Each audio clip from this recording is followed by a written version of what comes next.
বিসমিল্লাহির রহমানির রহিম। আসসালামু আলাইকুম। Welcome to my another blog video for Jharna's lifestyle. Now আজকে আমি একটি অরেঞ্জ টি রেসিপি শেয়ার করব। চা বানাতে পারে না এমন লোক খুঁজেই পাওয়া যাবে না।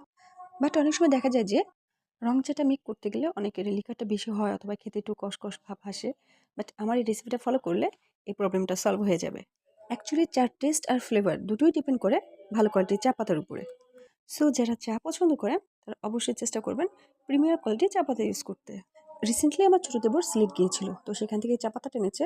মাশাআল্লাহ অনেক ভালো চা পাতাটা, ভিতরে কোনো ডাস্ট নেই। আর চা পাতা প্রতিটি দানা এক সমান, যার কারণে এর ফ্লেভারটা অনেক সুন্দর আসে। এবার আমি আমার রেসিপিতে চলে যাচ্ছি। এই জন্য আমি একটি প্যান নিলাম আর প্যানে দিয়ে দিচ্ছি আমি এই কাপের 2 কাপ পরিমাণ পানি, বিকজ আমি এই পানিটাকে ফুটে এই কাপের 1 কাপ পরিমাণ করে নিব। দেন পানিটা যখন একটু ফুটে আসবে এর মধ্যে দিব আমি 2 টিস্পুন সুগার। দেন পানিটাকে আমি 1 মিনিট বয়েল করে নিয়ে এর মধ্যে দিয়ে দেবো 1 টিস্পুন চা পাতা দিয়ে এটাকে আমি অনলি 2 মিনিট ফুটিয়ে নিব।